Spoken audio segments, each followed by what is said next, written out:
मैं एक क्वेश्चन पूछना चाहूंगा आपसे कि अमन बैसला का जो सुसाइड केस आ रहा है अभी आजकल वीडियो भी वायरल हो रहा है मीडिया पे, तो इसमें क्या है कि उसने सारे प्रूफ दिखाए हुए हैं, वीडियो में सारे प्रूफ दिए हैं। सुसाइड करने से पहले इसने अपना पूरा 34 मिनट का वीडियो बनाया है, तो सारे सबूत दिए हुए हैं। उसके बाद क्या कुछ इस पे एक्शन हो सकता है दोषियों के खिलाफ?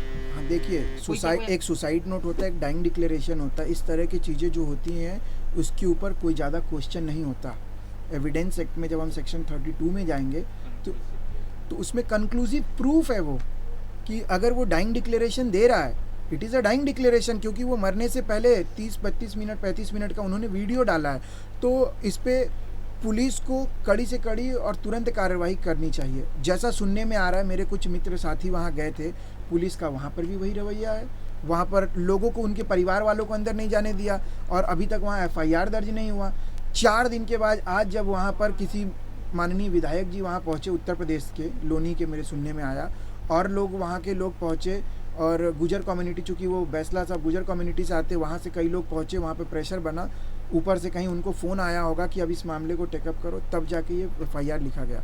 मैं पुलिस से ये जानना चाहता हूँ, मैं ये समझ नहीं पा रहा हूँ, एक एडवोकेट होकर मैं हाई कोर्ट और सुप्रीम कोर्ट में, डिस्ट्रिक्ट कोर्ट में तो मैं करता ही हूँ प्रैक्टिस, इन सब जगह सब फोरम के चला गया। अभी इधर बीच बहुत ज़्यादा केसेस आ रहे हैं कि पुलिस इनकॉम्पिटेंट अचानक से कैसे हो गई कुछ वर्षों में, कि वो कोई भी केस को प्रॉपर तरीके से इन्वेस्टिगेट नहीं कर रही है, और तब तक इन्वेस्टिगेट नहीं कर रही है जब तक उस पर लोग उग्र ना हो जाए, प्रेशर ना बने, कुछ अलग तरीके से घटनाएं ना हो। एक सामान्य व्यक्ति के हाथ में आज के डेट में नहीं है कि वो जाकर किसी भी क्राइम का, एक छोटी क्राइम हो या बड़ी क्राइम हो, तो रिपोर्टिंग करा सके। FIR लिखी नहीं जा रही है। मैं समझ नहीं पा रहा हूँ कि ऐसा हो क्यों रहा है। पुलिस का खौफ बैठ चुका है लोगों के दिमाग में, थाने जाते हैं, भगा दिए जाते हैं।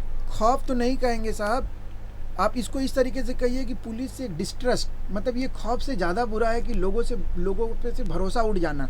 आज हम लोग का जो सोसाइटी है, सोसाइटी में हर तरीके के लोग हैं।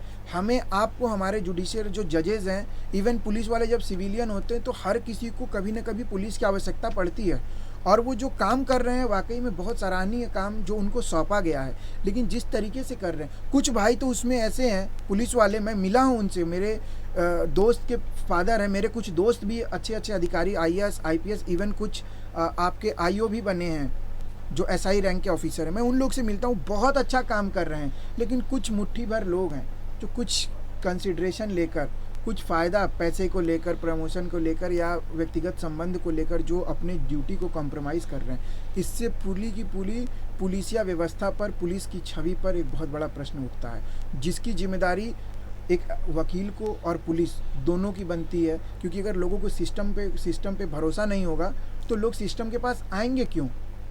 तो पुलिस को, मुझे लगता है पुलिस रिफॉर्म की बहुत ज़रूरत है। जो 2006 में, मैं एक अपनी बात को ख़त्म करता हूँ, कि 2006 में एक प्रकाश सिंह का, जो एक्स DGP उत्तर प्रदेश के, बहुत अच्छे तरीके से वेल रिफाइंड जजमेंट जो बोलते हैं, सुप्रीम कोर्ट ने कुछ उसके ऊपर दिया है जजमेंट, उसके ऊपर कुछ गाइडलाइन इशू की, उस पर रेगुलेशन बनाने की बात कही गई। लेकिन आज तक दुखद है कि 2006 और कहाँ 2020। मोदी जी ने भी कई बार इस चीज़ के ऊपर बात किया कि करेंगे, लेकिन मोदी जी के आते ही साथ जो प्रॉमिस थी वो हवा में चली गई। और अमित शाह तो कह ही चुके कि वो चुनावी जुमले थे।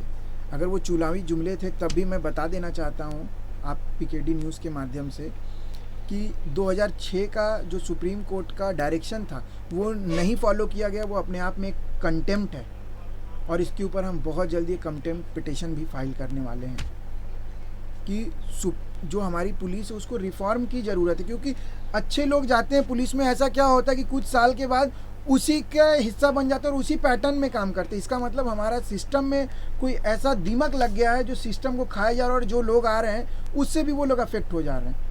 तो ये बहुत सोचने वाली बात है कि ऐसा क्यों हो रहा है, और इसके ऊपर कड़ी कार्रवाई। और हमारे जैसे लोग और भी लोग हैं, मैं आप सब लोग से अपील करूँगा कि आप आइए, आगे बढ़िए। हम लोग जंतर मंतर पे हर महीने कुछ प्रोग्राम करने की एक योजना बना रहे हैं कि लोगों को सेंसिटाइज़ किया जाए। सिर्फ कड़े कानून बना लेना, पुलिस को दोष देना, नेताओं को दोष देने से नहीं चलेगा। हम अपना व्यक्तिगत जिम्मेदारी समझें। आपको मैं एक छोटी सी बात बताना चाहूँगा। आप सेक्शन 36-37 में अगर आप जाएंगे CRPC में, तो उसका जो हेडिंग कहता है, aid to magistrate and the police officers. अगर कहीं पे भी कोई घटनाएं घटती हैं और आपके जानकारी में है तो आप स्वतः जाके संज्ञान दे सकते हैं पुलिस को, और मजिस्ट्रेट को या किसी भी कॉम्पिटेंट अथॉरिटी को। अगर नहीं देते हैं तो आईपीसी में उसके लिए भी आपको पनिशमेंट हो सकता है, जो नॉन कंपाउंडेबल ऑफेंस होगा। सेक्शन 176 ऑफ आईपीसी, उसमें अगर आप देखते हैं कि कोई घटना घटी और आप वहाँ चश्मदीद हैं, अगर आप नहीं देते हैं तो आपके खिलाफ भी कानूनी कार्रवाई की जाएगी।